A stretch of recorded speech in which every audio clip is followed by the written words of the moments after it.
you can take, small gift items and put them together in maybe a basket or a box, and then it looks like a huge gift. It feels really grand when somebody's opening up, a box and they keep pulling out different things and they're excited about what they're going to pull out next. And it might be small items, but to them, it's the whole experience of unwrapping that gift. Hi, and welcome to Beyond the Paycheck. I'm Paula Christine. So today, it's just going to be me talking to you about some budget-friendly gift ideas for the holidays. I know as I'm doing my Christmas shopping for my kids and grandkids, it adds up pretty quickly. And then I think to myself, hey, they're just going to open this gift. Hopefully they play with it. Sometimes you look and, you go back and they played with it once and they never play with it again, although they had to have it. So I was thinking of some different ideas that I could come up with that maybe they can enjoy, or gifts for my children and friends. So I thought about some gift ideas for my mom and some of the my close friends, or even my children, that would show them that, hey, I love you and I'm thinking about you, and something that they're going to enjoy maybe at the moment and will remember down the road.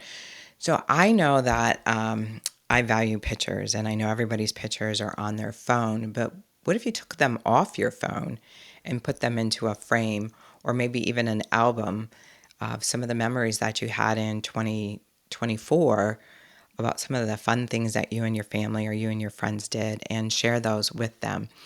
It isn't, I don't know how much photo album costs. I haven't purchased one in a long time, but you know, I would like that gift myself, of some of the fun things that we've done, because then you can look back and you can remember and you can laugh, and also gets those photos off your phone. Now, I remember when I was first married, and we didn't have a lot of money, and we had, 5 kids, and we had people that would buy us gifts, and we are like, God, we can't afford to reciprocate. And I don't think you necessarily have to reciprocate, but if you feel that you do, some idea. What I used to do was just make baked goods. So I bought some muffin pans and some cookies, and so I would make muffins and loaves of banana bread and stuff like that, and I'd put them in a nice, not even expensive, dollar store basket that I could find, and I would put them into a basket, and that was my gift. And they seem to really enjoy it with their coffee the next day. And if you really want to add maybe even a little bit in there, you could always add in a few scratch off lottery tickets, and so they can enjoy their baked goods, their coffee, and scratch off some lottery tickets on Christmas morning. Other ideas that I thought of too is writing handwritten notes, and maybe telling someone how important they are to you, and how they make you feel, and how much you appreciate them. And that's something they can cherish for forever. I know I have handwritten notes. My kids don't know this, but I have handwritten notes from my kids when they were younger that I still have to this day, and they're now in their 20s and 30s. And every once in a while, I go back and look, about how much they love their mommy at that point in time in their life, and it just always makes me smile. Some other things that you might want to consider is, what about some experience-based gifts, like create a voucher for maybe a coffee date. You can host the coffee date at your house. You could meet someone for coffee, or even a movie date at your home. Pop some popcorn. A lot of times people, you think they're busy and they're not, and they're, sitting home on the weekends or on a Sunday, and they don't have anything to do. And how nice for them to be able to call you in on your voucher and spend some time with you, creating a memory and watching a good movie and eating some popcorn. Offer to maybe babysit for your children, or pet sit, or make a home cooked meal for someone, especially if you're older relatives that aren't cooking for themselves anymore. Or, my mom, she doesn't really cook for herself anymore. So inviting her over for a home cooked meal, or even yet, take the home cooked meal to them and prepare it there, or to bring it already done. And how much would they appreciate that? I think, today we forget a lot about our seniors, and it would make them feel very loved and very warm to have that experience. Other things that I like to do and other people do, and there actually doesn't cost you anything, is to go on a hike. Spend a day hiking through the woods. I know in Michigan the snow is starting and the temperature has really dropped, but it's still beautiful to go hiking through the woods and just to kind of be with nature and create memories and create laughter along the way. And if it's not, hiking, that's your thing, maybe it's sledding or skiing or something like that that can give you opportunities to be with your family members.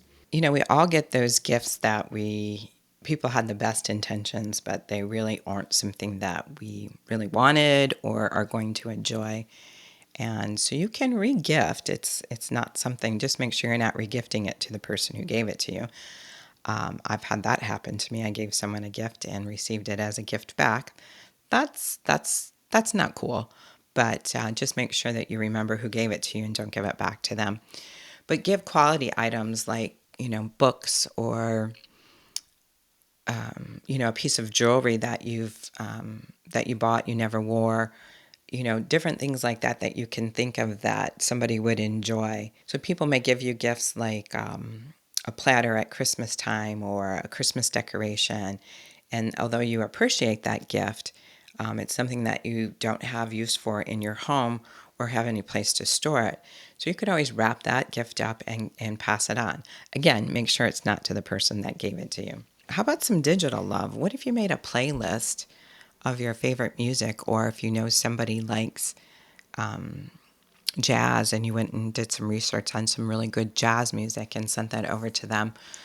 Or maybe make a photo slideshow of some of the experiences that you've had this year with that person and send that over. Or what about an ebook? I know that I listen to books on audio all the time and buy ebooks. And once you read them, they're a little harder to share than a real book because real book, of course, you can just hand it over, which is other great gift idea if you've read some books and they're in good shape and you're not likely to read them again. That is an excellent book. I know I have books that I share with people all the time, and I just tell them to pass it on to somebody else that they think might enjoy it. So, either share an ebook or simply share a book that you already have. So some gift ideas for kids is you can print coloring books. There's a lot of options online for different things that you can print off and make coloring books for your children. You can do DIY crafts with them using some materials that you already have, or visit the dollar store and pick out some things that you can do with them. You could bake cookies together. You could make Christmas ornaments. There's a lot of things that you can do with children. And they really just want to spend time with you. They just want to be busy. I know my granddaughter was over last night and we were cooking dinner, and she's 2.5, but she really wanted to help cooking dinner. So I was slicing up some sweet potatoes to put in the oven, and, I gave them to her and she placed them on the plate. And she just, applauded herself and, told herself how good she was doing. And she was just so happy to just being involved in making dinner. Okay, here are some holiday hacks to stretch your dollar.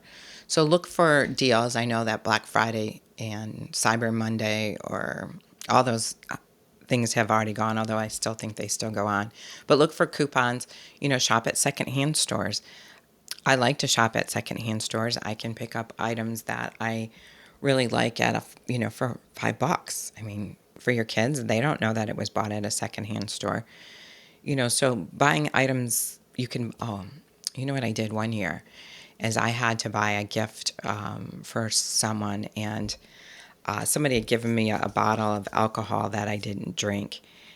And so I went to the dollar store, and then I got 4 glasses for, I don't know, I think $4 or $5.